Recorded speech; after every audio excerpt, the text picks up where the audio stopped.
हे बघा ताजं आणि मोठं पापलेट. हे मला विरार मार्केटमधून आणले मी. आमच्या इथे एवढी मोठी नाही मासली मिळत, त्यामुळे विरारला गेलेली तिथून आणले मी. हे 400 रुपयाला मिळालं मला, 800ला जोडी मिळाली.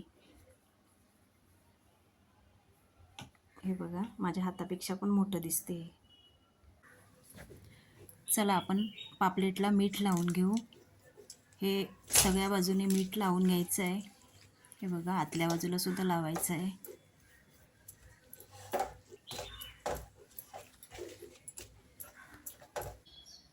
हे बघा मीठ लावून झाले. आता हळद लावते. सगळ्या बाजूने लावून घ्यायची आहे हळदसुद्धा. मला हे सगळं एकत्र करून पण लावता आलं असतं, पण समजावं म्हणून मी एक एक मसाले वेगळे लावते. आता ह्याला मी कट मारून घेतले, म्हणजे चांगले मसाले याच्यात मुरतात, मीठ आणि मसाले. आता हे मी लिंबू लावते.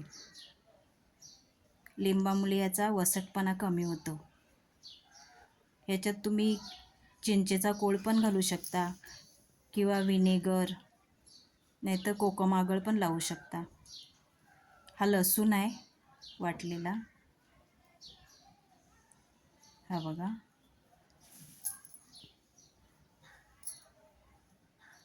हा लाल मसाला आहे. हे सगळं लावून घ्यायचं आहे आणि थोडा वेळ ठेवून द्यायचं आहे, म्हणजे हे मसाले चांगले लागले जातात.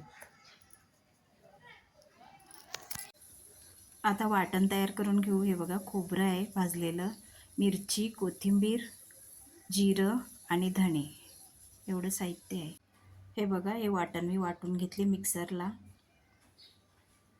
हे बघा आता हे मी काढून घेत आहे. रेसिपी आवडली तर चॅनलला सबस्क्राईब करून लाईक, शेअर आणि कमेंट करा. हे बघा तेल घेतले आता पॅनमध्ये. आता हे भाजून घ्यायचं आहे तेलात, म्हणजे याचा कच्चेपणा निघून जातो. हे बघा मसाले लावून ठेवलेले हे पापलेट. आता यामध्ये आपण थंड करून घेतलेलं जे वाटण आहे ते घालायचं आहे.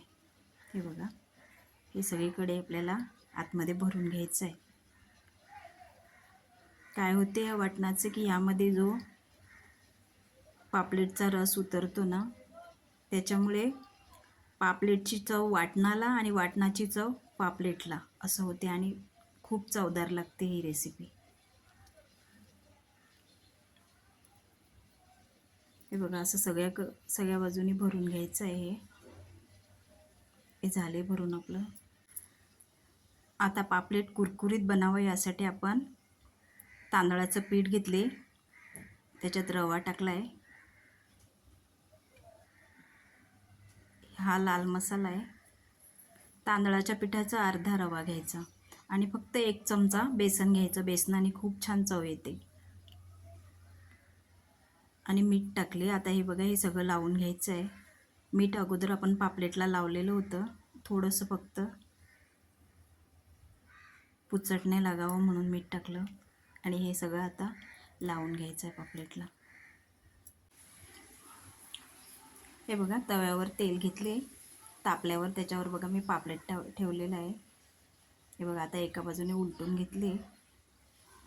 असं भाजून घ्यायचं आहे आपल्याला तेलात.